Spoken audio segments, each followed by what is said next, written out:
கண்ணியத்திற்குரிய இல்லாமல்ல அல்லாஹுவின் நல்லடியார்களே, சஹாபாக்களின் வாழ்வினிலே என்ற தலைப்பின் கீழாக நபித்தோழர்களை பற்றிய சில வரலாற்று நிகழ்வுகளை நாம் அறியவிருக்கிறோம். நபித்தோழர்கள் என்பவர்கள் நபிகள் நாயகம் ஸல்லல்லாஹு அலைஹி வஸல்லம் அவர்களோடு தோழமை கொண்டு அவர்களோடு வாழ்ந்து இந்த மார்க்கத்திற்காக அரும்பாடுபட்டவர்கள். இன்றைக்கு நாம் இந்த இஸ்லாத்தை அனுபவித்துக் கொண்டிருக்கிறோம் என்றால் அதற்காக தன்னுடைய உதிரத்தை சிந்தி இந்த மார்க்கத்திற்காக உழைத்தவர்கள். நமக்கெல்லாம் மிக முன்னோடிகளாக எல்லா மார்க்க விவகாரங்களிலேயும் இஹ்லாஸிலேயும் மன தூய்மையிலேயும் இந்த மார்க்கத்தின் வழிபாடுகளிலேயும் தியாகங்களிலேயும் மன கட்டுப்பாட்டிலேயும் இப்படி இந்த இஸ்லாம் நமக்கு எதையெல்லாம் வலியுறுத்துகிறதோ அனைத்து காரியங்களிலேயும் நமக்கு முன்னோடிகளாக அவர்கள் சிறந்து விளங்குபவர்களாக இருந்திருக்கிறார்கள். அவர்களை பற்றி நபிகள் நாயகம் ஸல்லல்லாஹு அலைஹி வஸல்லம் அவர்கள் சிலாஹித்து சொல்லி காட்டுகிறார்கள். ஹைருன் நாசிக் தரணி, இந்த உம்மத்தின் மக்களில் மிகச்சிறந்தவர்கள் என்னுடைய தலைமுறையினர். இந்த மக்களிலேயே இந்த உம்மத்தின் மனித சமுதாயத்திலேயே எத்தனை தலைமுறை தோன்றினாலும் எத்தனை நூற்றாண்டுகள் கடந்தாலும் அவர்களில் மிகச்சிறந்தவர்கள் என்னுடைய தலைமுறையினர், என்னோடு வாழ்ந்தவர்கள், அவர்கள்தான் மிகச்சிறந்தவர்கள் என்று நபிகள் நாயகம் ஸல்லல்லாஹு அலைஹி வஸல்லம் அவர்கள் சொல்லி காட்டுகிறார்கள். இந்த மார்க்கத்தின் விவகாரங்களிலே அவர்கள் மிகச்சிறந்தவர்களாக வாழ்ந்திருக்கிறார்கள். நீதத்தில் சிறந்தவர்களாக இருந்திருக்கிறார்கள், நேர்மையில் சிறந்தவர்களாக இருந்திருக்கிறார்கள். இந்த மார்க்கத்துக்காக அவர்கள் உழைக்கின்ற உழைப்பில் சிறந்து விளங்கியிருக்கிறார்கள், தியாகங்களில் சிறந்து விளங்கியிருக்கிறார்கள், வழிபாடுகளில் சிறந்து விளங்கியிருக்கிறார்கள். மார்க்க விவகாரங்கள் ஒவ்வொன்றிலையுமே அவர்கள் சிறந்தவர்களாக, இறைவனால் புகழப்பட்டவர்களாக, நபிகள் நாயகம் ஸல்லல்லாஹு அலைஹி வஸல்லம் அவர்களால் புகழப்பட்டவர்களாக இருந்திருக்கிறார்கள். எந்த அளவுக்கு சிறந்தவர்கள் என்றால் அல்லாஹுடைய தூதர் அவர்கள் சொல்றாங்க, வல்லதி நஃப்ஸி பியதிஹி, என்னுடைய உயிர் எவன் கைவசம் இருக்கிறதோ அந்த அல்லாஹின் மீது ஆணையாக, லவ் அன்ன அஹதக்கும், உங்களில் ஒருவர் அன்ஃபக மிஸ்ல உஹதின் ஸஹபா, உஹது மலை அளவு தங்கத்தை செலவழித்தாலும் ஃபமா அதுரக்க முத்த அஹதிஹிம் வலா நஸீஃபஹு, அவர்கள் ஒரு கையளவு தர்மம் செய்தாலும் அந்த நன்மை உங்களால் அடைய முடியாது. பாதி கையளவு தர்மம் செய்தாலும் அந்த நன்மை உங்களால் அடைய முடியாது. நீங்க உஹது மலை அளவு தங்கத்தை நிரப்பியிருக்கலாம், கொட்டி கொடுத்திருக்கலாம், தர்மங்களை வாரி வழங்கியிருக்கலாம், கோடிகளை நீங்கள் வழங்கியிருக்கலாம். எவ்வளவு வழங்கினாலும் அவர்கள் ஒரு கை செய்கின்ற தர்மத்துக்கு ஈடாகாது, அரக்கை செய்து அவர்கள் அடைகின்ற நன்மைக்கு ஈடாகாது. ஏனென்றால் மன தூய்மையிலே அவர்கள் முற்பட்டவர்கள். உலகமே ரசூலுல்லாவை கைவிட்ட பொழுது இந்த மார்க்கத்தை சொன்னதற்காக, அல்லாஹ் ஒருவன் தான் என்பதை நிலைநிறுத்தியதற்காக உலகமே அவர்களை கைவிட்டது, சொந்த பந்தம் கைவிட்டது, அவர்களுடைய தந்தையின் உடன்பிறந்தவர்கள் தூற்றினார்கள். இப்படி உலகமே கைவிரித்து அவர்களை எதிர்த்து நின்ற பொழுது சிரமமான காலகட்டத்திலும் கூட நபிகள் நாயகம் ஸல்லல்லாஹு அலைஹி வஸல்லம் அவர்களுக்காக பக்கபலமாக நின்று அவர்களுக்கு உதவி புரிந்து இந்த மார்க்கம் வலுவடைவதற்காக, பலம் பெறுவதற்காக எல்லா விதத்திலையும் தியாகம் செய்தார்கள். தங்களுக்கே பஞ்சப்பாடு இருந்தாலும், பட்டினி வயிறு இருந்தாலும், ஒட்டிய வயிறு இருந்தாலும் தங்களுடைய பஞ்சத்தை, தங்களுடைய பட்டினியை, பசியை எல்லாம் பொருட்படுத்தாமல் நபிகள் நாயகத்திற்காக, இந்த இஸ்லாம் மேலோங்குவதற்காக, இந்த கொள்கை வளர்வதற்காக, பட்டி தொட்டியெல்லாம் லா இலாஹ இல்லல்லா முஹம்மது ரசூலுல்லாஹ் என்ற கொள்கை முழக்கம் போய் சேருவதற்காக தங்களுடைய இரத்தத்தை சிந்தி பொருளாதாரத்தை அள்ளி கொடுத்தார்கள். அதனால நீங்க எவ்வளவுதான் கொட்டி கொடுத்தாலும் அவர்கள் செய்கின்ற பாதி கையளவு தர்மத்துக்கு கூட அது ஈடாகாது, அவ்வளவு சிறப்பு பெற்றவர்கள் என்று அல்லாஹுடைய தூதர் அவர்கள் சொல்லி காட்டுறாங்க. அதே போல இறைவன் திருமறை குர்ஆனிலே அவர்களை பற்றி பேசுகிறான். சூரத்து தௌபாவிலே 117-18 வசனத்துல பேசும் பொழுது, லக்கது தாபல்லாஹு அலன் நபி வல் முஹாஜிரின் வல் அன்சார் இல்லதீன இத்தபஉ ஃபி ஸாஅத்தில் உஸ்ரா, சிரமமான காலகட்டத்தில் இந்த நபியை பின்பற்றினார்களே அவர்களை, அந்த முஹாஜிரின்களை, அந்த அன்சாரிகளை அல்லாஹ் மன்னித்து விட்டான்.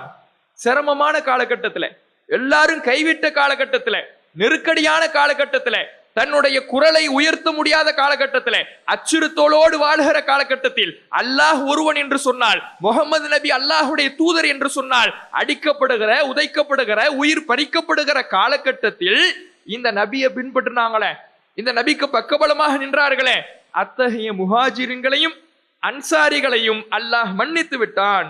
இன்னொரு இடத்துல சொல்லுகிற பொழுது ரலியல்லாஹு அன்ஹும் வரது அன்ஹு, அல்லாஹ் அவர்களை பொருந்தி கொண்டான், அவர்களும் அல்லாஹ்வை பொருந்தி கொண்டார்கள் என்று இப்படி திருமறை குர்ஆனுடைய பல்வேறு வசனங்களை நாம் புரட்டி பார்த்தாலும், நபிகள் நாயகம் ஸல்லல்லாஹு அலைஹி வஸல்லம் அவர்களுடைய பல்வேறு செய்திகளை நாம் புரட்டி பார்த்தாலும் இவர்களுடைய சிறப்புகள் பல்வேறு இடங்களிலே கொட்டி கிடக்கிறது.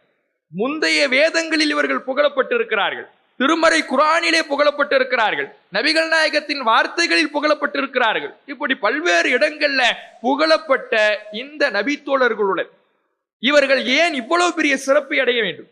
இறை நேசத்தை பெறுவதில் முன்னோடிகளாக நிற்கிறாங்க, இறை நெருக்கத்தை பெற்றிருக்கிறார்கள். இறைவன் நான் உங்களை மன்னித்து விட்டேன் என்கிறான், உங்களை நான் திருப்தி கொண்டு விட்டேன் என்கின்றான், என்னுடைய ரிலா, என்னுடைய திரு பொருத்தம் உங்களுக்கு இருக்கிறது என்று வாக்களிக்கிறான்.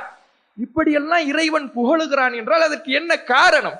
இவர்களுடைய வாழ்வில் எவ்வாறெல்லாம் வாழ்ந்து மறைந்தார்கள், எப்படியெல்லாம் இந்த மார்க்கத்துக்காக பாடுபட்டார்கள் என்கின்ற வரலாற்று நிகழ்வுகளை நாம் அறிந்து கொள்வதன் மூலமாக இந்த சிறப்புகளுக்கான காரணத்தை தெரிஞ்சு கொள்ளலாம்.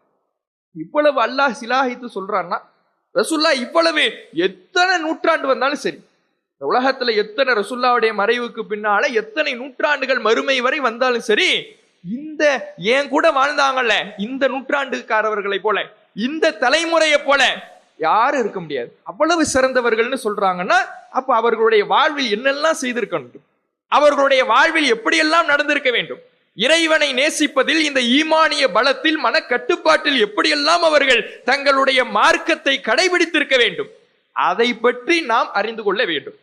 ஏன்னா இந்த வரலாறுகளை அறிவது என்பது சாதாரண விஷயம் அல்ல. வரலாறுகளை அறிவது நம்முடைய உள்ளத்தை உறுதிப்படுத்தக்கூடியதாக இருக்கிறது. ஏனென்றால் மனிதனுடைய உள்ளம் பலவீனமான உள்ளம், தடுமாறக்கூடிய உள்ளம், சலனம் கொள்ளக்கூடிய உள்ளம், தீமைகளில் அதிகமாக விழக்கூடிய உள்ளம். இந்த உள்ளத்தை பலப்படுத்தலைனா, உறுதிப்படுத்தலைனா, இந்த உள்ளத்துக்கு கடிவாளம் போட்டு கட்டி வைக்கவில்லை என்றால் பாவங்களிலே நம்மை வீழ்த்தி நரகத்தை நோக்கி அழைத்து சென்றுவிடும். அல்லாஹ் குர்ஆன்ல அப்படிதான் சொல்றான், இன்ன நஃப்ஸல் அம்மாரத்தும் பிஸ்ஸு, இந்த உள்ளம் என்பது தீமையைத்தான் அதிகம் நாடும், உள்ள நன்மை அதிகமா விரும்பாது.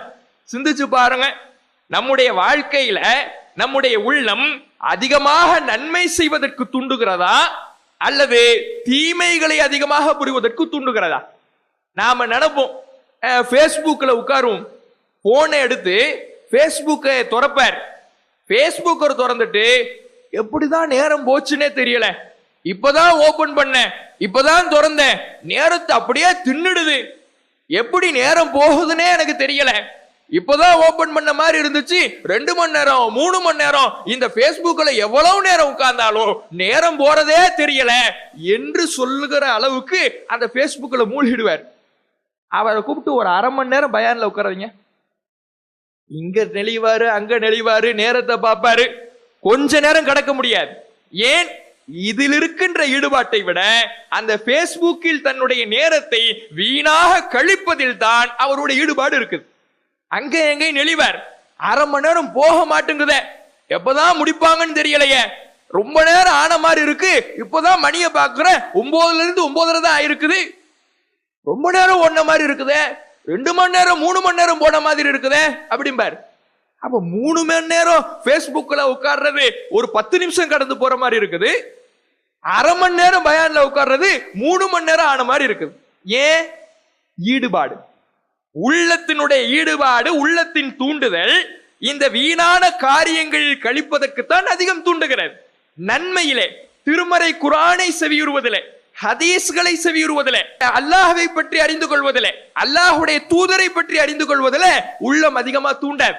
அதுல சலிப்பு ஏற்படுத்தும், அலட்சியத்தை ஏற்படுத்தும், கவனமின்மை ஏற்படுத்தும். நிறைய பேரை பார்க்கலாம், அந்த உள்ளம் எப்படியான ஒரு தடுமாறக்கூடிய உள்ளமா இருக்கும்னா, திடீர்னு அவர் வணக்க வழிபாடுகளில் ஈடுபடுவார், அடுத்த நாள் பார்த்தா ஆளை காணும், ரமலானில் இருக்கின்ற அந்த ஈடுபாடு ரமலானுக்கு பின்னால் இருக்காது, தடுமாறிடும், பலவீனம் அடைந்து விடும்.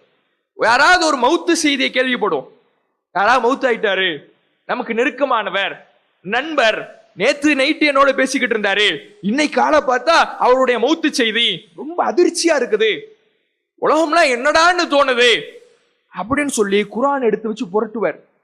அல்லாஹ்வுடைய அச்சத்தால் உறைவார், பள்ளிவாசல் நோக்கி விரைவார். எதுவரை? ஒரு 3 நாள் தாக்கு பிடிக்கும். மௌத்துடைய பயம், தனக்கு நெருக்கமானவர் திடீரென்று மௌத்தான உடனே, தனக்கு நெருக்கமானவர் திடீரென்று தன்னை விட்டு போன உடனே, நேத்து நைட்டு வரை நல்லா தானே என்கிட்ட நல்லா பேசிக்கிட்டு இருந்தாரு, 10 மணி வரை என்கிட்ட பேசிக்கிட்டு இருந்துட்டு தான் போனாரு, காலையில ஃபஜ்ருக்கு அவருடைய மௌத்து செய்தி வருதே, என்னடா வாழ்க்கை இதுன்னு ஒரு அச்ச உணர்வு, ஒரு பய உணர்வு, மார்க்கத்தை பற்றி ஒரு ஈடுபாடு அவருடைய உள்ளத்தை தொற்றிக்கொள்ளும். எத்தனை நாளைக்கு இருக்கும்? நமக்கே அப்படியான நிலையை நாம் சந்திச்சிருப்போம்ல. ஒரு 3 நாள் இருக்குமா, அதிகபட்சம் 1 வாரம் இருக்குமா, பிறகு மீண்டும் உள்ளம் பழைய நிலைக்கு தான் வரும். அப்ப இந்த உள்ளத்திற்கு கடிவாளம் என்ன? உள்ளத்தை உறுதிப்படுத்துவது, ஸ்திரப்படுத்துவது, உள்ளத்தை கட்டுப்பாடு போடுவது, தீமைகளை நோக்கி நம்மை அழைத்து செல்லாமல் இருக்க உள்ளங்களுக்கு கடிவாளம் போடுவது எதன் மூலமாக என்றால் வரலாறின் மூலமாகத்தான் அப்படிப்பட்ட கடிவாளம் போட முடியும். அல்லாஹ் குர்ஆன்ல அதனாலதான் நிறைய வரலாறு பாடங்களை அல்லாஹ் குர்ஆன்ல எடுக்கிறான். குர்ஆனை புரட்டி பாருங்க, குர்ஆன்ல வரலாறு இல்லாத ஒரு ஜுஸை பார்க்க முடியாது. 30 ஜுஸ் இருக்குன்னா எல்லா ஜுஸ்லயும் வரலாறு இருக்கும். வரலாறு இல்லாத பகுதியை பார்க்கவே முடியாது. எல்லா பக்கத்திலையுமே வரலாறு இருக்கும். விரிவாக, சுருக்கமாக, மறைமுகமாக, வெளிப்படையாக, இப்படி வரலாறுகள் என்பது திருமறை குர்ஆன் முழுவதும் நிறைந்திருக்கிறது. அந்த வரலாறுகளை ஒரு முறை அல்லாஹ் சொல்றானே, மூசா நபியினுடைய வரலாறு குர்ஆன் முழுவதும் காணப்படுகிறது. மூசா நபியினுடைய வரலாறு எல்லா இடங்களிலேயும் திரும்ப திரும்ப ஒரே செய்தி. அவர்கள் ஃபிரௌனிடம் போனார்கள், தாவா செய்தார்கள், மக்களை வென்றெடுத்தார்கள், ஃபிரௌன் துரத்தினான், மக்களை கொன்றான். இந்த வரலாறை திருமறை குர்ஆன் முழுவதும் புரட்டினால் மீண்டும் மீண்டும் மீண்டும் மீண்டும் வந்து கொண்டே இருக்கிறது. இப்ராஹிம் நபியினுடைய வரலாறு, இப்படி திருமறை குர்ஆனை புரட்டுகிற பொழுது நபிமார்களுடைய வரலாறு, பல வரலாறு சொல்றான். எப்படி நாம இந்த உலகத்துல நடக்கணும், எப்படி அல்லாஹ்வை நம்பணும், எப்படி வாழணும், பல நல்ல மக்களுடைய வரலாறு இதோ உனக்கு உதாரணம் படி, திரும்ப திரும்ப அல்லாஹ் சொல்றான். எப்படி நீ வாழக்கூடாது அதற்கு இதோ இந்த தீயவர்களுடைய வரலாறு, அழிக்கப்பட்டவர்களுடைய வரலாறு, நயவஞ்சகர்களுடைய வரலாறு, கெட்டவர்களுடைய வரலாறு, அதையும் படி. நீ வரலாறு படிக்கிற பொழுது நீ எப்படி வாழணுங்கிறது உனக்கு சொல்லி தரப்படும், எப்படி நீ வாழக்கூடாதுங்கிறது உனக்கு தெரியும். திரும்ப திரும்ப திரும்ப அல்லாஹ் சொல்றான். என்ன மார்க்கம் சொல்லுகிற இந்த வரலாறு என்பது வெறுமனே தகவல் இல்லை, அது நம்முடைய உள்ளத்தை பக்குவப்படுத்துவதற்கான பாடம். அல்லாஹ் குர்ஆன்ல சொல்றான், எல்லா வரலாறுகளையும் சொல்லிவிட்டு குல்லன் நகுஸ்ஸு அலைக மின் அன்பாஇ ருசுல் மா நுஸப்பித்து பிஹி ஃபுஆதக். இந்த வரலாறுல எதுக்கு சொல்றேன் தெரியுமா? இந்த வரலாறின் மூலமாகத்தான் உங்கள் உள்ளத்தை நாம் பலப்படுத்துகிறோம். வரலாறை படிப்பதன் மூலமாக, திரும்ப திரும்ப அதை பதிய வைப்பதன் மூலமாகத்தான் உள்ளத்தை பலப்படுத்துகிற, உள்ளத்திற்கு கடிவாளம் போடுகிற அருமருந்து இருக்கிறது என்று அல்லாஹ் சொல்கிறான். வரலாறு அப்படிப்பட்ட பயன் இருக்குது. ஆனா பள்ளிக்கூடங்கள்ல நடத்துற வரலாறு என்பது அது தூக்கத்துக்கான நேரம். ஹிஸ்டரி கிளாஸ், வரலாற்று பாடம், அந்த நேரம் வந்துடுச்சுன்னா நல்லா அசந்து தூங்கிடலாம், அதுக்கான நேரமாக தான் பார்க்கப்படும். ஏன்?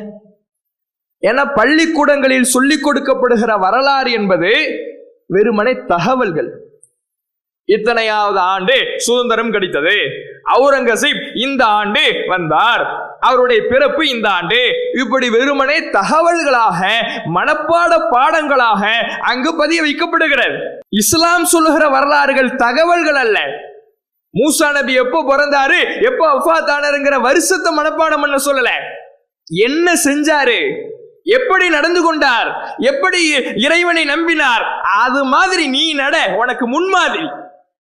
தகவல்களாக சொல்லப்படாம நம் வாழ்க்கைக்கான பாடங்களாக வரலாறுகளை இறைவன் அணுகுகிறார். நாம சிறிய பிராயத்திலிருந்து இந்த வரலாற்று நம்முடைய வாழ்க்கை பின்னி பிணைஞ்சிருக்குது. எந்த ஒரு விஷயமா இருந்தாலும் தியரியாக, ஒரு செய்தியாக சொல்லப்பட்டு நம்முடைய உள்ளத்துல பதிகிறதை விட வரலாற்று தொடர்போடு, வரலாற்று உதாரணத்தோடு, இந்த மனிதர் இப்படி நடந்தார் என்கின்ற காட்சி விளக்கத்தோடு நடத்தப்படுகிற பொழுது, நமக்கு சொல்லித்தரப்படுகிற பொழுது, அது நம்முடைய உள்ளத்தில் பாரிய மாற்றத்தை ஏற்படுத்தும். அது இன்றைக்கு சைக்காலஜிக்கலாகவே சொல்றாங்க. ஒரு மனிதனுடைய வாழ்வில் வரலாறு என்பது மிகப்பெரிய தாக்கத்தை ஏற்படுத்துகிறது.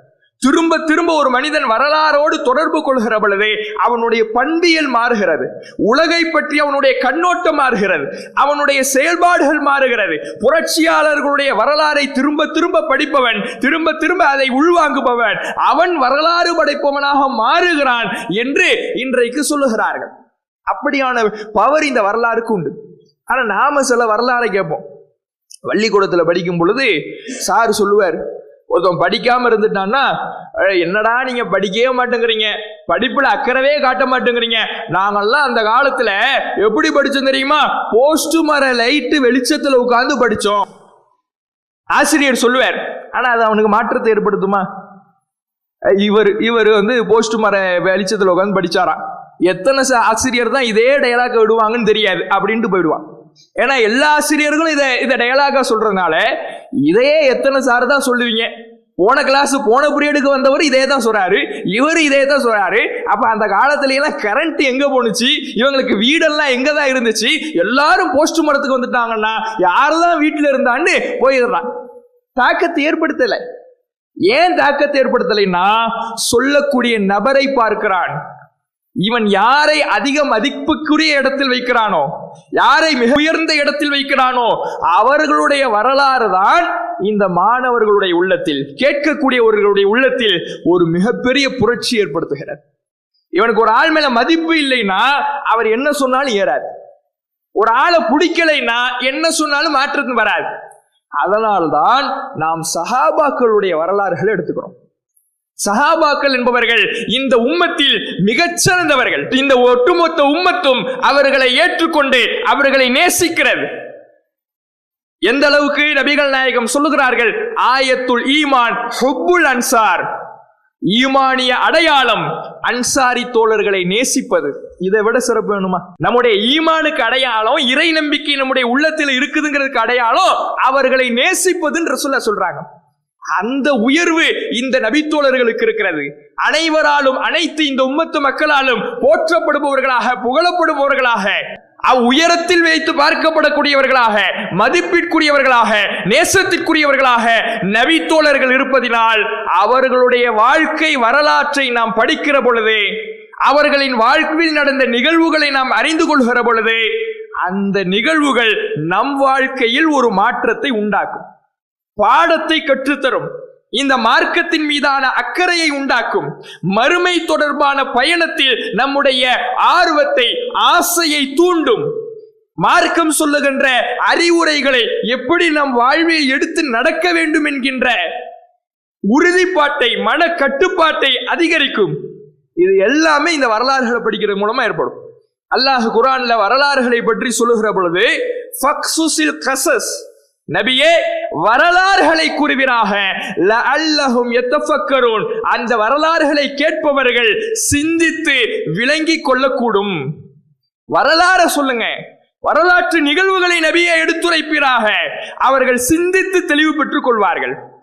லக்கத் கான ஃபி கஸஸிஹிம் இப்ரத்துல் லிஉலில் அல்பாப், வரலாறுகளிலே சிந்திப்பவர்களுக்கு பாடம் இருக்கிறது. அந்த பாடம் நமக்கு வரணும். ரெண்டு விஷயம், வரலாறுகள் பாடம் இருக்கிறது, படிப்பினை இருக்கிறது. அந்த படிப்பினை, அந்த பாடம் நம் உள்ளத்தை உறுதிப்படுத்த வேண்டும். ஒண்ணு பாடம் இருக்குது, வரலாறுல நிறைய நிகழ்வுகள் இருக்குது, எடுத்துக்காட்டு இருக்குது. அந்த எடுத்துக்காட்டை எல்லாம் நீ படிக்கிறது இந்த காதுல வாங்கி அந்த காதுல விட்டுட்டு போறதுக்கு இல்லை. அந்த வரலாறுகளை எல்லாம் கேட்பது, எப்படி இருக்கிறாரு அபூபக்கர், எப்படி இருக்கிறாரு உமர், எப்படி இருக்கிறாரு உஸ்மான், எப்படி இருக்கிறாரு அலி, எப்படி இருக்கிறாரு, எப்பா என்ன வாழ்க்கை, இப்படி கேட்டுட்டு போறதுக்கு இல்ல. இப்ரா, பாடம் இருக்குது, படிப்பினை இருக்கிறது, எடுத்துக்காட்டு இருக்கிறது. அதன் மூலமாக உள்ளத்தை வலுப்படுத்திக் கொள்ள வேண்டும். உள்ளத்தை உறுதிப்படுத்திக் கொள்ள வேண்டும். அதற்காகத்தான் இந்த சமுதாயத்தில் மிகச்சிறந்தவர்களாக இருக்கின்ற நபித்தோழர்களின் வரலாறு வாழ்விலே என்ற தலைப்பின் கீழாக அவர்களுடைய வரலாறுகளை நாம் அறியவிருக்கிறோம். இந்த வரலாற்று இந்த ஒரு வார கால இந்த தலைப்பின் கீழாக நபித்தோழர்கள் எல்லாருடைய வரலாறையும் அறிய முடியுமான்னு கேட்டா சாத்தியமே கிடையாது. ஏன்னா அபூபக்கர் ரலியல்லாஹு அன்ஹுடைய வரலாறுன்னு எடுத்தாலே அதுவே ஒரு வாரத்துக்கு மேல பேசலாம். அப்போ ஒரு நபருடைய இரு நபருடைய வாழ்வை வரலாறை தேர்ந்தெடுத்து பேசுவது என்பது அசாத்தியமானதாக இருக்கும். அதனால ஒரு சிறு சிறு தலைப்புகளாக மார்க்கத்தை பற்றிய கண்ணோட்டங்கள் ஒரு 7 கண்ணோட்டமாக அல்லது இந்த நாட்களில் நமக்கு நாம் எத்தனை பார்க்க முடியுமோ அத்தனை பார்வைகளாக பிரித்து அந்த அறிவுரையில் அந்த தலைப்பின் கீழே நபித்தோழர்கள் எப்படி செயல்பட்டு இருக்கிறார்கள் அப்படின்னு பார்க்கும் பொழுது ஒருவரை மட்டும் பார்த்த மாதிரி ஆகாது, பலரை பார்க்கலாம், பலருடைய வரலாறு தெரிஞ்சுக்கலாம், அவர்களுடைய வாழ்க்கையில் நடந்த நிகழ்வுகளை தெரிந்து கொள்ளலாம் என்கின்ற அடிப்படையில ஒரு தலைப்பின் கீழாக இத்தனை நபித்தோழர்கள் இவ்வாறெல்லாம் செயல்பட்டு இருக்கிறார்கள். இரண்டாவது, அடுத்த இந்த அறிவுரைப்படி இத்தனை நபித்தோழர்கள் செயல்பட்டு இருக்கிறார்கள் என்ற இப்படியான சம்பவங்களை அறிந்து கொள்கிற பொழுது அதிகமான நிகழ்வுகளை அறிந்து கொள்ளலாம். முதலாவதாக இன்றைய தினம் நபித்தோழர்களிடத்தில் இஸ்லாம் எப்படி நுழைந்தது, அவங்களுடைய வாழ்க்கையில இஸ்லாம் எப்படியான அவர்களுடைய உள்ளத்தில் நுழைந்த பிறகு அவர்களுடைய செயல்பாடு எப்படி மாறியது, அவர்கள் எப்படியான புரட்சியாளர்களாக வரலாற்று நாயகர்களாக உருவெடுத்தார்கள் என்ற அவர்களின் வாழ்வில் இஸ்லாம் நுழைந்த முதல் தருணத்தை, ஆரம்ப தருணத்தை நாம் அறிந்து கொள்வது இந்த நேரத்தில் பொருத்தமாக இருக்கும். முதல்ல அந்த தலைப்பிற்குள்ளாக இருக்கக்கூடிய வரலாற்று நாயகர்களை நபித்தோழர்களுடைய வாழ்வுக்குள்ள செல்வதற்கு முன்னால ரசூலுல்லாஹ்வுடைய காலத்துல இந்த ஆரம்ப நிலை எப்படி இருந்துச்சு. இன்னைக்கு நாம முஸ்லிம்ங்கிறது வெளிப்படையாக சொல்லுகிறோம். நான் ஒரு முஸ்லீம், என் பேர் அப்துல்லா, என் பேர் முகம்மது, என் பேர் இப்ராஹிம், என் பேர் இஸ்மாயில், என் பேர் இஸ்ஹாக்கு. முஸ்லீம்களாக நம்மை அறிமுகப்படுத்துகிறோம். நம்மிடத்துல எல்லாம் எப்படி இஸ்லாம் இருக்குதுன்னா, என் பேர் முகமது, நான் முஸ்லீம். என் வீட்டு வாசல்ல வந்து பாருங்க, ஹாதாமின் ஃபல்லி ரப்பின்னு எழுதி போட்டிருக்கு. ஆமா, இது போதாதான் நான் என் முஸ்லீம்னு அடையாளத்துக்கு. என்ன பாருங்க, ஒவ்வொரு ஜும்மா வந்துட்டா போதும், என் வாட்ஸ்அப்ல எத்தனை ஃப்ரெண்ட்ஸ் இருக்கிறாங்களோ எல்லாருக்கும் ஜும்மா முபாரக்னு அனுப்பிச்சு விட்டுருவேன். அது மார்க்கமே கிடையாது. ஆனா அதெல்லாம் இன்றைக்கு முஸ்லீம்களுடைய அடையாளமா இன்னைக்கு மக்கள் வச்சிருக்கிறாங்க. வெறும் வந்துட்டா போதுமே, என்னுடைய நண்பர்கள், உறவினர்கள், என் குடும்பம், எனக்கு தெரிந்த மாற்று மத்தவர்கள் எல்லாருக்கும் ஈது முபாரக் சொல்லாம இருக்க மாட்டேன். அது மார்க்கமா? ஆனா இதையெல்லாம் செஞ்சுட்டா இன்னைக்கு முஸ்லீம். ஆனா ரசூலுல்லாஹ்வுடைய காலத்துல எப்படி அன்றைய சூழல் இருக்குன்னா, சுதந்திரமாக செயல்பட முடியாது. முஸ்லிம் என்றால் உனக்கு எந்த உரிமையும் கிடையாது.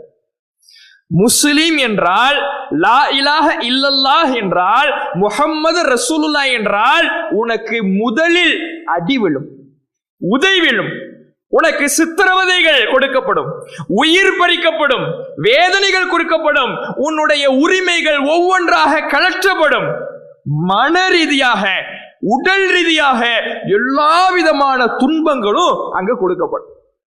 இதுதான் ரசூலுல்லாஹ்வுடைய இந்த ஆரம்ப ஸ்டேஜ்.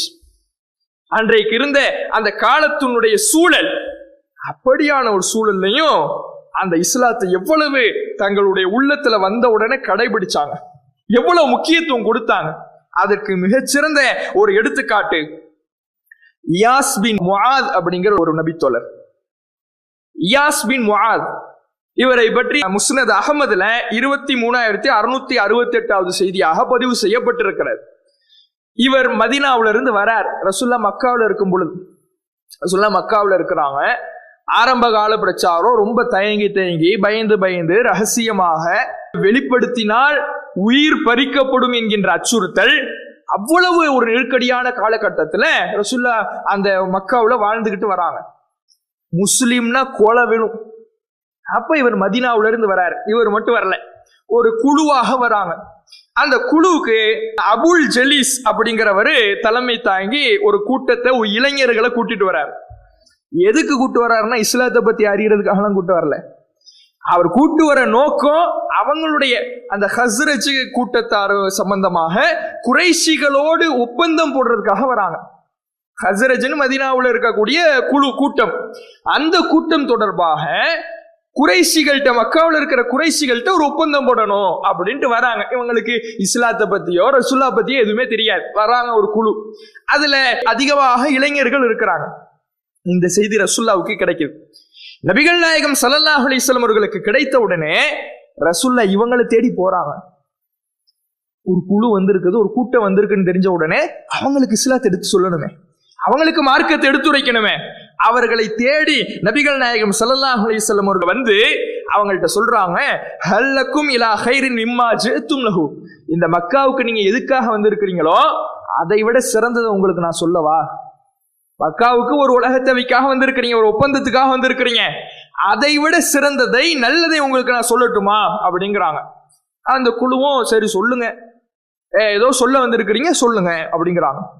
நபிகள் நாயகம் ஸல்லல்லாஹு அலைஹி வஸல்லம் அவர்கள் அந்த இடத்திலே ஒரு உரை நிகழ்த்துகிறார்கள். அன ரசூலுல்லாஹ், நான் அல்லாஹ்வின் தூதர், பஅஸனி இலல் இபாத், அடியார்களுக்கு பக்கம் இறைவன் என்னை அனுப்பியிருக்கிறான். அதுஊஹும் இலா யஅபுதுல்லாஹ், அல்லாஹ்வை மட்டும் வணங்க வேண்டும், லா யுஷ்ரிகு பிஹி ஷைஆ, அவனுக்கு எதையும் இணை கற்பித்து விடக் கூடாது என்ற கொள்கையின் பக்கம் நான் அழைத்து கொண்டிருக்கிறேன். அப்படி அழைப்பதற்காக அல்லாஹ் என்னை அடியார்களின் பக்கம் அனுப்பியிருக்கிறான். வ யுன்ஸில அலைய கிதாப், எனக்கு ஒரு வேதமும் கொடுக்கப்பட்டிருக்கிறது என்று சொல்லிவிட்டு சும்ம தக்கரல் இஸ்லாம், பிறகு இஸ்லாத்தை பத்தி எடுத்துரைக்கிறாங்க. இந்த மார்க்கத்தில் தடுக்கப்பட்டது என்ன, இந்த மார்க்கத்தில் சொல்லப்பட்டது என்ன, எது ஹராம் எது ஹலால், உறவை இணைத்து வாழ வேண்டும், திருடக்கூடாது, புறம் பேசக்கூடாது, அவதூறு சொல்லக்கூடாது, இப்படியான சட்ட திட்டங்களை எல்லாம் ரசூல்லா அறிவுரைகளை, ஒழுக்க நெறிகளை சொன்னாங்க. ஆரம்பத்தில் இந்த இஸ்லாம் அப்படித்தான் மக்களை பக்குவப்படுத்தியது. மக்களால் இந்த மக்கள் இந்த இஸ்லாத்தின் பக்கம் கவரப்பட்டதற்கு காரணம் ஒழுக்க நெறிகள்.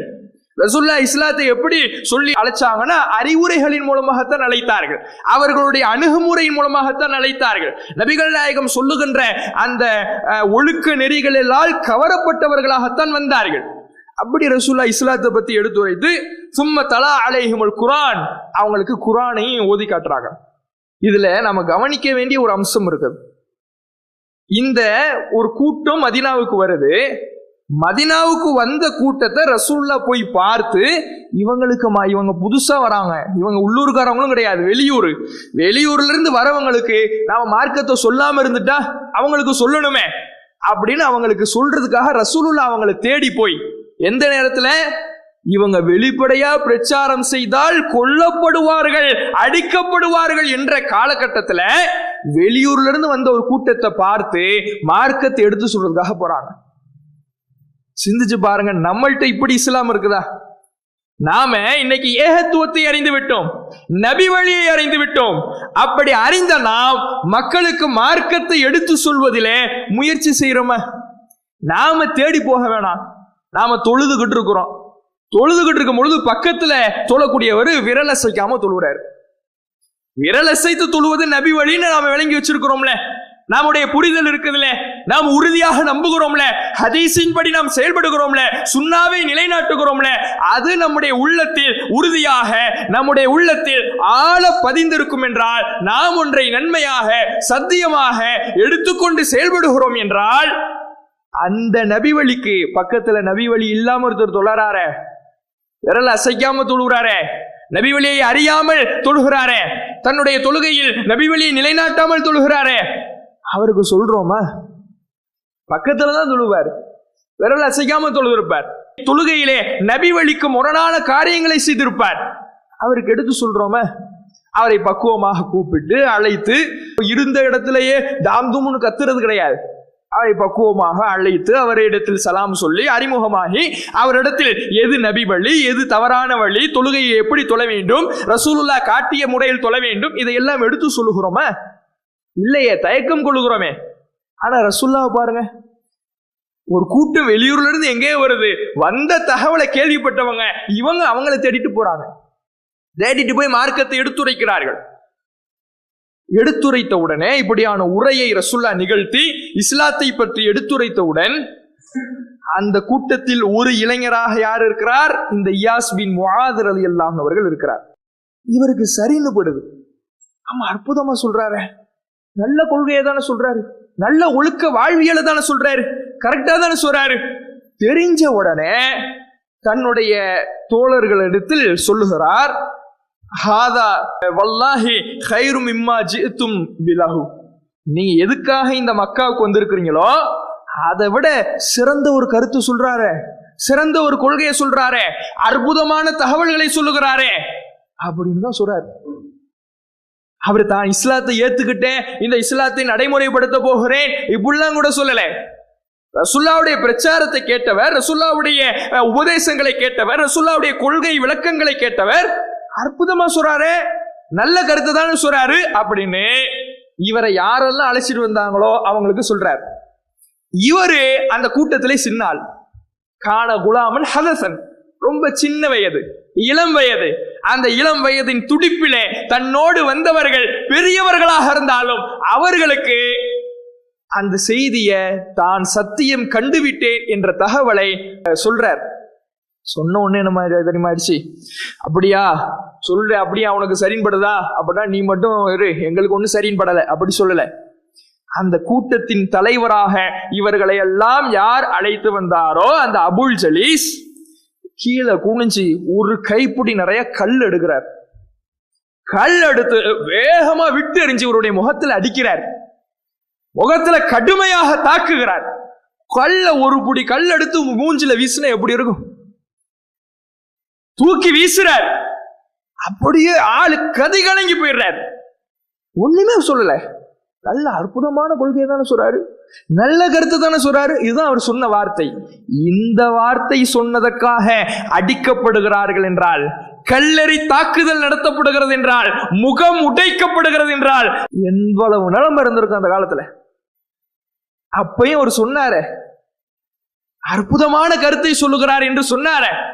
அதுக்கு பிறகு மதீனாவுக்கு போயிட்டாங்க. திரும்ப எல்லாரும் போனதுக்கு பிறகு இவருடைய மரண தருவாய், கொஞ்ச காலம் தான் வாழ்றார். இவரை பத்தி வேற எந்த வரலாறு செய்தியும் பார்க்க முடியாது, இந்த ஒரு செய்தி தான் இவரை பத்தி. இயாஸ் பின் முஆத் ரலியல்லாஹு அன்ஹு அவர்களை பற்றி இந்த ஒரு தகவல் தான், ஒரு செய்தி தான் நபி மொழி தொகுப்புகளில், வரலாறுகளில். இதை தவிர வேற எதையுமே பார்க்க முடியாது. ஏன்னா முகத்துல அடிக்கிறாங்க, கல்லால தாக்குறாங்க, ஒரு கைப்பிடி கல் எடுத்து முகத்தை உடைக்கிறார்கள். அதுக்கப்புறம் கொஞ்ச நாள் தான் வாழ்றாரு. கொஞ்ச காலத்துல மௌத்து நெருங்கின உடனே மௌத்து தருவாயில இவர் என்ன செய்தார் என்பதை சொல்லுகிற பொழுது, லம் யஸாலு யஸ்மஊனஹு யுஹல்லிலுல்லாஹ் வ யுகப்பிருஹு வ யஹ்மதுஹு வ யுஸப்பிஹுஹு, இவர் தன்னுடைய மரண தருவாயிலே லா இலாஹ இல்லல்லாஹ், அல்லாஹு அக்பர், அல்ஹம்துலில்லாஹ், சுப்ஹானல்லாஹ் என்று மரணிக்கின்றவரை, அவருடைய ரூஹை மலக்கு கைப்பற்றுகிறவரை, மௌத்தாகிறவரை சொல்லிக்கொண்டே இருந்தார். வேற ஒண்ணுமே அவருக்கு கிடைக்கல. ரசூலுல்லாஹ் பார்த்தாரு, முகத்துல கடுமையா அந்த பார்த்ததற்காக, அவர்களுடைய கருத்துக்களை கேட்டதற்காக, இஸ்லாத்தை பற்றி அறிந்து கொண்டதற்காக, இந்த இஸ்லாம் அற்புதமான கொள்கை என்று அந்த இடத்தில் தன்னோடு வந்தவர்களுக்கு இந்த இஸ்லாத்தை அந்த நொடி பொழுதே எடுத்து சொன்னதற்காக தாக்கப்பட்டவர் மரண தருவாய்க்கு போகிறார். அந்த மரண தருவாயில இஸ்லாத்தை விடல. நொடி பொழுதில் வந்த இஸ்லாம் பலவீனமாக உள்ளத்தில் சென்றடையவில்லை, வந்த உடனே ஆழமாக உள்ளத்தை பற்றி கொள்ளுகிறது. இரும்பாக அவர்களுடைய உள்ளத்தில் அந்த கொள்கை சென்றடைகிறது. எவ்வளவு பெரிய நிலைன்னு பாருங்க, சிந்திச்சு பாருங்க. நாம இன்றைக்கு சர்வ சாதாரணமாக இந்த இஸ்லாத்தை கடைபிடிக்கிறோம், பார்க்கிறோம். ஆனா இந்த இஸ்லாம் இன்னைக்கு நமக்கு வந்து கிடைச்சிருக்குன்னா, இந்த அருளை இன்றைக்கு நாம அனுபவிக்கிறோம்னா அதுக்கு பின்னால் பல வரலாறுகள் மறைந்து கிடக்கிறது. அவங்க அன்னைக்கு வாங்கின அந்த அடிதான் இன்னைக்கு நாம இஸ்லாத்தை அனுபவிக்கிறோம். இஸ்லாத்தை நாம சுதந்திரமாக அனுபவிக்கிறோம். இன்றைக்கு நாம லா இலாஹ இல்லல்லாஹ்னு சொல்றதுக்கோ, சுப்ஹானல்லாஹ்னு சொல்றதுக்கோ, திக்ர் செய்வதற்கோ, தொழுவதற்கோ, இறைவனை வழிபடுவதற்கோ இப்படி யாரும் கல்ல விட்டு நம்மளை அடிக்க போறது இல்லை. அப்படி அடி வாங்கிக்கிட்டா டெய்லி வந்து தொழுதுகிட்டு இருக்கிறோம். ஆனாலும் அப்படி சுதந்திரமாக இருக்கின்ற பொழுது, சிரமம் இல்லாத நிலையை அடைந்த பொழுதும், ஒரு ஜனரஞ்சகமாக இஸ்லாமியர்களாக முஸ்லிம்களாக வாழுகிற இந்த காலகட்டத்தில் நம்மிடத்தில் இருக்கின்ற ஈடுபாட்டை விட நெருக்கடியான இருக்கிறதுல அவங்களுடைய எப்படி ஈடுபாடு இருந்துச்சு. நம்மள்ட்ட இன்னைக்கு ஈடுபாடு குறைகிறது, இஸ்லாத்தின் வழிபாடு குறைகிறது, இறைவனை நெருங்குகின்ற முறை குறைகிறது. இன்னைக்கு அந்த இஸ்லாம் எப்படி வந்துச்சுங்கிறது நம்ம உணரவே இல்லையே. ஆனா அவர்கள் அன்றைக்கு அந்த சிரமமான காலகட்டத்தில் எப்படி செயல்பட்டார்கள் என்பதை நாம் அறிகிற பொழுது நம்முடைய உள்ளத்தில் அது ஒரு நிலையை, ஒரு உறுதித்தன்மையை, இவ்வளவு சிரமத்துல வந்து அவ்வளவு கஷ்டப்பட்டு முகம் உடைக்கப்பட்டு மரண தருவாயில போய் லா இலாஹ இல்லல்லாஹ் முஹம்மது ரசூலுல்லாஹ் அல்லாஹு அக்பர் அல்ஹம்துலில்லாஹ்னு திக்ருகளிலே தஸ்பீஹிலே அவர் தன்னுடைய வாழ்நாளை கழித்து மௌத்தாகிறார்னா இறை தொடர்பு, இறைவனை நெருங்க வேண்டும் என்கின்ற ஆசை உள்ளத்தில் ஆழ பதிந்திருக்குதுன்னா நாமெல்லாம் எவ்வளவு ஈடுபடணும். நமக்கு நெருக்கடி இல்லை, சுதந்திரமாக இருக்கிறோம், நிம்மதியா இருக்கிறோம், நிலையான வாழ்க்கை வாழுகிறோம். அப்ப நாம எப்படி ஈடுபடணும்? அந்த ஈடுபாட்டை இது போன்ற வரலாறுகளை அடைகின்ற பொழுது நாம அடைந்து கொள்ளலாம். அதே போல இன்னொரு வரலாறு, ஹப்பாப் பின் அல் அரத் அப்படிங்கிறவருடைய, அந்த நபித்தோழருடைய ஹப்பாப் பின் அல் அரத் ரலியல்லாஹு அன்ஹு, இவர் இஸ்லாத்துக்கு வரார். இவர் ஒரு இரும்பு கொள்ளராக இருக்கிறார், இரும்பு பட்டறை, இரும்பு அடிக்கக்கூடியவராக இருக்கிறார். ரொம்ப ஏழ்மையான நிலை. இவர் இஸ்லாத்துக்கு வந்துடுறார். இஸ்லாத்துக்கு வந்துட்டு இவர் இஸ்லாத்துக்கு வந்தாருங்கிறதுக்காகவே கடுமையான நெருக்கடி, உடலாலும் அவர் கடுமையான நெருக்கடிக்கு, துன்பத்திற்கு உள்ளாக்கப்படுகிறார். மனதளவிலையும் ஒடுக்கப்படுகிறார். மனதளவில் ஒடுக்கப்படுற வேதனை இருக்குதே, கடுமையான வேதனையாக இருக்கும். எந்த அளவுக்குன்னா புகாரியில 2091வது செய்தியாக பதிவு செய்யப்பட்டிருக்கு. இஸ்லாத்துக்கு வந்துடுறாரு. இவர் இஸ்லாத்துக்கு வர்றதுக்கு முன்னாடி ஆஸ்பின் வாயில் அப்படிங்கிறவருக்கு கடன் கொடுத்திருக்கிறார். இவர் இருக்கிறதே ஏழ்மை நிலைதான், இரும்பு அடிக்கக்கூடியவராக இருக்கிறார். இவர் தன்னிடத்தில் இருக்கக்கூடியத அறியாமை காலத்துல இஸ்லாத்துக்கு வருவதற்கு முன்பாக ஆஸ்பின் வாயில் என்பவனுக்கு கடன் கொடுத்திருக்கிறார். இந்த ஆஸ்பின் வாயில் யாருன்னா அம்ர் இப்னு அல் ஆஸ் அப்படின்ற நபித்தோழர் படிச்சிருப்போம்ல, கேள்விப்பட்டிருப்போம்ல, அவருடைய தகப்பனார் தான் இந்த ஆஸ்பின் வாயில். இப்ப இந்த ஆஸ்பின் வாயிலுக்கு கடன் கொடுத்திருக்கிறார். முஸ்லிமா ஆயிட்டார் இவர். யாரு? ஹப்பாப் பின் அல் அரத். ஹப்பாப் ரலியல்லாஹு அன்ஹு அவர்கள் இஸ்லாத்துக்கு வந்த பிறகு போய் கடனை திரும்ப கேட்கிறார். கடன் இவர் கடன் வாங்கல, இவர் கடன் கொடுத்திருக்கிறார். கடன் கொடுத்துட்டு ஆஸ்பின் வாயில்கிட்ட போய் கடனை திரும்ப கேட்கிறார். கேட்கும் பொழுது அவன் சொன்னது என்ன தெரியுமா? லா உதிக ஹத்தா தக்ஃபுர பி முஹம்மதின், முஹம்மதை நீ மறுக்கின்ற வரை நான் உன் கடனை திரும்ப தர மாட்டேன். எவ்வளவு பெரிய மனித உரிமை மீறல்! இவர் ஹப்பாப் பின் அல் அரத் ரலியல்லாஹு அன்ஹு அவர்கள் ஒரு பேச்சுக்கு அந்த ஆஸ்பின் வாயில்கிட்ட கடன் கேட்க போறார். ரொம்ப கஷ்டமா இருக்கு, எனக்கு ஏதாவது கடனா கூட நான் பின்னாடி தந்துடுறேன், நான் உனக்கு கடன் தர மாட்டேன், நீ முகம்மதை மறு, அப்புறம் கடன் தரேன் அப்படி சொன்னாவது சரிங்களா? கேட்கிறது இவருக்கு ஆசை. இவர் கடனை கொடுத்துட்டு கடனை திருப்பி தாப்பா, எனக்கே கஷ்டமா இருக்கு, உனக்கு நான் கடன் கொடுத்தேன், அதை இப்ப எனக்கு திருப்பித்தா, எனக்கு தேவை இருக்குது, என்னுடைய தேவைகளை நிறைவேற்ற வேண்டியது இருக்கு, அதை திருப்பித்தா என்று கேட்கிற பொழுது அவன் சொல்றா, நீ முகமதுடைய கொள்கையில உள்ளவன் தானே, அவரை மறு, நீ அவரெல்லாம் தூதர் இல்லைன்னு சொல்லு, அல்லாஹ் ஒருவன் தான் இறைவன் இல்லைன்னு சொல்லு, இந்த லாத்து உஸ்ஸாவை வணங்கு, அப்புறம் நான் உனக்கு என்ன பண்றேன், உன் கடனை திருப்பி தரேன் அப்படிங்கிறார். சொன்ன உடனே இவர் இந்த ஹப்பாப் பின் அல் அரத் ரலியல்லாஹு அன்ஹு அவர்கள் உறுதியை பாருங்க. அவர் சொல்லுகிறார், லா அக்ஃபுரு ஹத்தா யுமீத்தகல்லாஹ் சும்ம துபஅஸ, நான் நபிகள் நாயகம் ஸல்லல்லாஹு அலைஹி வஸல்லம் அவர்களை மறுக்கவே மாட்டேன். எதுவரை? ஆஸ்பின் வாயில்ட்ட சொல்றார், நீ மௌத்தாயிட்ட, அல்லாஹ் உன்னை மௌத்தாக்கிட்டான், பிறகு அல்லாஹ் உன்னை உயிர் கொடுத்து எழுப்புவான்ல, மறுமை நாள் எழுப்புவான்ல, அப்படி எழுப்புற வர ரசூலுல்லாஹ்வை நான் மறுக்க மாட்டேன். அப்படின்னா என்ன அர்த்தம்? மறுமை நாள் வரை நான் மறுக்கவே மாட்டேன். இப்படி சொன்ன உடனே அவன் சொல்றான், எவ்வளவு திமிருன்னு பாருங்க. அவன் சொல்றான், தஅனி ஹத்தா அமூத வ உபஅஸ, அப்படியா? அப்ப நான் மௌத்தான நீ எழுப்பப்பட்டாலும் நீ மறுக்க மாட்டியா?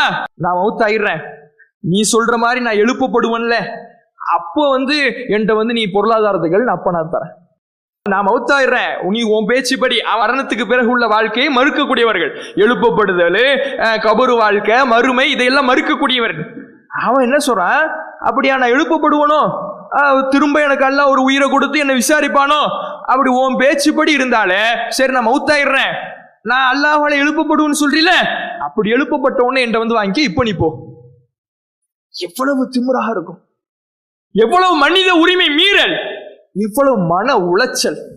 தான் காசை கொடுத்துட்டு, ஏன் காசை கொடுத்துட்டு சிரமத்துல இரும்படித்து கைகள் காய்க்க சிரமப்பட்டு வியர்வை செய்து உழைத்த பணம், அதை உதவியாக கேட்டு வந்தவருக்கு கொடுத்தேன்.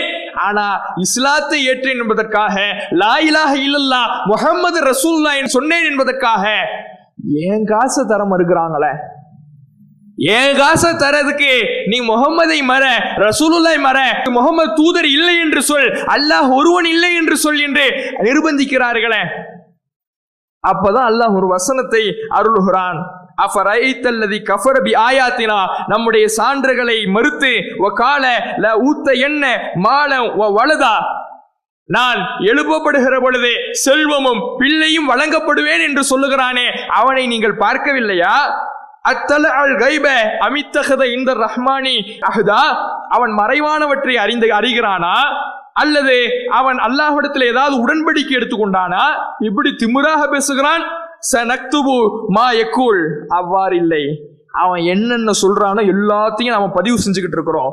வனமுத்துலஹு மினல் அஸாபி மத்தா, அவனுக்கு வேதனையை நாம நீட்டிக்க செய்வோம். அல்லாஹ் வசனத்தை அருள்கிறான். இஸ்லாத்தை ஏற்றதுக்காக எவ்வளவு சிரமம்னு பாருங்க.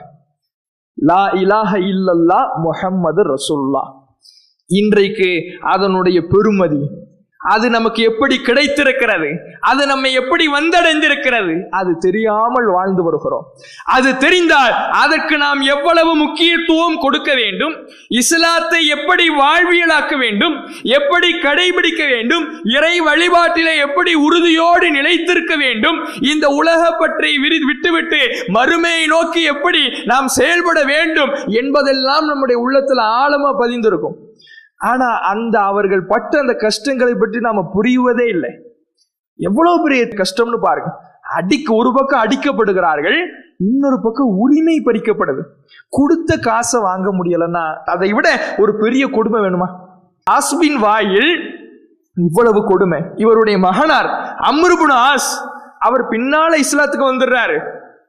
ஆனா அவரு என்ன பண்றாருன்னா, நஜ்ஜாஷி மன்னர்கிட்ட முஸ்லிம்கள் அடைக்கலம் தேடி போனாலும் விட மாட்டோம்னு அவங்களையும் துரத்தி வர்றாரு. அவ்வளவு கொடுமைகள் இவர்களுடைய குடும்பத்தாரால் செய்யப்படுது. இவர் எல்லா மனிதர்கள்ட்ட இருந்தும் இஸ்லாத்தை பறிக்க வேண்டும் என்று நினைத்தாலும், இந்த ஹப்பாபின் அல் அரத் என்ற நபித்தோழருடைய உள்ளத்திலிருந்து இஸ்லாத்தை பிரித்தெடுக்க வேண்டும் என்று நினைத்தாலும், இவருடைய இஸ்லாத்தை இவர் நமக்கு கொடுத்திருக்கிற பொருளாதார உதவியை வைத்து நிர்பந்தித்து அதை நான் தரமாட்டேன் என்று மறுத்து இஸ்லாத்தை இவருடைய உள்ளத்திலிருந்து பறித்து விடலாம் என்று முயற்சித்து பகல் கனவு கண்டாலும், அவருடைய மகனுடைய உள்ளத்துல இஸ்லாம் புகுந்தது தடுக்க முடிஞ்சா? அல்லாஹ் அவருடைய மகனுக்கு இஸ்லாத்தை கொடுத்தானே, எப்படிப்பட்ட இஸ்லாம்! அந்த அம்ர் இப்னு ஆஸ் இவருடைய மகன், யார் இப்படியான துன்பங்களை மன உளைச்சலை ஏற்படுத்தினாரோ, இந்த ஆசுடைய மகன் அம்ர் இப்னு ஆஸ். அவர் தன்னுடைய மரண தருவாயில சொல்றாரு, ரசூலுல்லாஹ்வை ஒரு காலத்துல கொல்லணும்னு நினைச்சுக்கிட்டு இருந்தேன், அல்லாஹ் எனக்கு வழிகாட்டினா. அதுக்கு பிறகு இந்த உலகத்திலேயே நபிகள் நாயகத்தின் முகம்தான் எனக்கு விருப்பத்திற்குரிய முகமாக மாறியது. அந்த மாற்றம், யார் இஸ்லாத்தை அழிக்க வேண்டும், இஸ்லாமியர்களை ஒடுக்க வேண்டும், உரிமைகளை படிக்க வேண்டும், மன நெருக்கடிக்கு உள்ளாக்க வேண்டும் என்று முனைந்தாரோ, அந்த ஆஸ்மின் வாயிலுடைய மகனுக்கு அல்லாஹ் இஸ்லாத்தை கொடுக்கிறான். இதை தடுக்க முடிஞ்சா? இஸ்லாத்தை யாருக்கு இறைவன் கொடுக்கிறான யாராலும் தடுக்க முடியாது.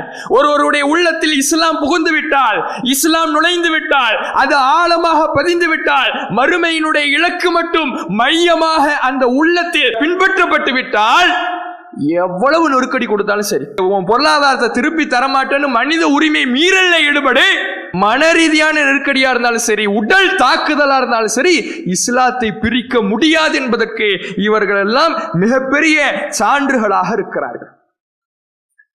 இறுதியாக ஒரே ஒரு செய்தி.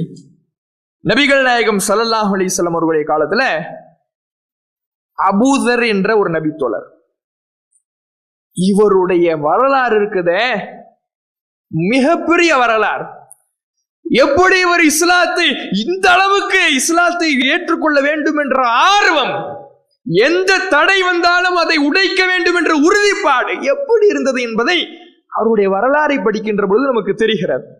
அபூதர் ரலியல்லாஹு அன்ஹு அவர்கள், இவர் ஆரம்பத்திலே சிலை வணக்கத்தின் பக்கம் அதிகம் நாட்டம் இல்லாதவராகத்தான் இருக்கிறார். அப்படி இருக்கக்கூடிய நேரத்துல இவருடைய சகோதரர் உனைஸ் என்பவர் மக்காவுக்கு போயிட்டு வரக்கூடியவரா இருக்கிறார். வியாபார நிமித்தமா போயிட்டு வர்றார். அப்படி போகும் பொழுது ரசூலுல்லாஹ் பத்தி கேள்விப்படுறார். ரசூலுல்லாஹ் பத்தி கேள்விப்பட்ட உடனே முகமதுன்னு ஒருத்தர் இருக்கிறாரு, அவர் தன்னை அல்லாஹ்வுடைய தூதர் என்று சொல்லுகிறார். தன்னுடைய அல்லாஹ்வுடைய தூதர் என்று சொல்லி அல்லாஹ் ஒருவனை மட்டும்தான் வணங்க வேண்டும் என்று சொல்லுகிறார், ஒழுங்குகளை கற்றுத்தருகிறார். இதையெல்லாம் கேள்விப்பட்டுட்டு தன்னுடைய சகோதரர் அபூதர் அவரிடம் போய் சொல்றார், சகோதரரே, நீங்க சிலை வணக்கத்தை வெறுக்கிற மாதிரி அங்க மக்காவுல ஒருத்தர் இருக்கிறார், அவர் தன்னை அல்லாஹ்வுடைய தூதர் என்று சொல்லுகிறார், அல்லாஹ் ஒருவனை மட்டுமே வணங்க வேண்டும் என்று சொல்லுகிறார். இப்படி அந்த தகவல்களை போய் சொன்ன உடனே அவர் திரும்ப சகோதரர் அனுப்புறார், அப்படியா, நீ திரும்ப போய் அவரை பத்தி இன்னும் நிறைய தகவல்களை கொண்டு வா. திரும்ப சோர் வராரு. ரசூலுல்லாஹ் எதை ஏவுறாங்க, எதை தடுக்கிறாங்க, இதையெல்லாம் அறிந்து கொண்டு தன்னுடைய சகோதரரிடத்தில் வந்து சொல்லுகிறார்.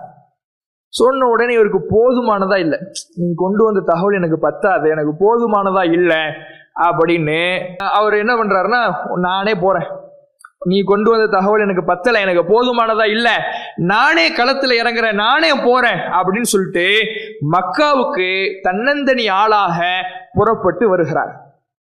புறப்பட்டு வந்து திக்குமுக்கு தெரியல, யார்கிட்ட இவரை பத்தி கேட்கிறது, எல்லாரையும் பார்த்தா இவர் மேல கொலவெறியா இருக்கிற மாதிரி தெரியுது. இப்ப யார்கிட்ட போய் கேட்கறதுன்னே தெரியலையே அப்படின்னு திக்கு முக்காடி நின்றுகிட்டு இருக்கிறார். அப்படி நிற்கும் பொழுது ஒரு ஆளை கூப்பிடுறாரு, கடை வீதியில ஒரு ஆளை கூப்பிடுறாரு, ஐன சாபி, நீங்க எல்லாம் ஒரு ஆளை சாபிங்கிறீங்களே, சாபினா மதம் மாறியவன். ரசூலுல்லாஹ் இந்த மக்கா மக்கள் அப்படிதான் பட்ட பேருக்கு சுட்டி கூப்பிட்டாங்க. ஒரு ஆளை சாபிங்கிறீங்களே, அவர் எங்க இருக்கிறார்? இதான் அவர் கேட்ட கேள்வி. சாபி எங்க இருக்கிறார்? நீங்க மதம் மாறியவர்னு சொல்றீங்களே, அவர் எங்க இருக்கிறார்? கேட்ட உடனே அந்த மக்கத்து முஷ்ரிக் இவர் யாரிடத்தில் கேட்டாரோ அவன் எல்லாரையும் கூப்பிடுறான், எல்லாம் இங்க வா, இங்க ஒரு ஆள் நிக்கிறான் பாரு, சிக்கிட்டான் பாரு. இவன் என்ன கேட்கிறாரு தெரியுமா? இந்த முகமதை பத்தி கேட்கிறான், சாபியை பத்தி கேட்கிறான். எல்லாம் பாஞ்சு விழுந்து அடிக்கடா, கடுமையான அடி. அங்கு இருந்த அந்த முஷ்ரிக்கீன்கள் கூட்டம் எல்லாம் தன்னந்தலி ஆளாக நிற்கக்கூடிய இந்த அபூதர் மீது பாய்ந்து விழுந்து கடுமையாக தாக்குகிறார்கள். எப்படி தாக்குகிறார்கள்? தங்களுடைய கையில கிடைக்கிற எலும்பு, ஓடு எல்லாத்தையும் வச்சு கடுமையா தாக்குறாங்க. எந்த அளவுக்கு தாக்குறாங்கன்னா, இவர் அவருடைய ஆடையெல்லாம் அப்படியே சிவப்பு நிறமாக மாறுது. அடி வாங்கி ரத்தம் வழியுது, சிவப்பு நிறமா மாறிடுச்சு. ரத்தம் வழியிறது. அவ்வளவு ரத்தம் போனா ஒரு மனுஷனால நிக்க முடியுமா? மயக்கம் போட்டு விழுந்துடுறாரு. மயங்கி விழுந்த உடனே எல்லாம் கலைஞ்சு போறான். ஆள் அவுட்டு போல இருக்கு, அடிச்சு அடியில் ஆள் முடிஞ்சு போல இருக்கு, எல்லாம் கலைஞ்சு போயிடறான். கொஞ்ச நேரம் கழிச்சு மயக்கம் தெளிந்த பிறகு தவழ்ந்து அப்படியே தள்ளாடி ஜம்சம் கிணற்றுக்கு அருகில போய் ஜம்சம் தண்ணீரை கொஞ்சம் குடிச்சிட்டு தன்னுடைய ரத்தத்தை எல்லாம் கழுவி விட்டு காபாவுக்கு பின்னால அந்த திரைக்கு பின்னால போய் மறைஞ்சிக்கிறார்.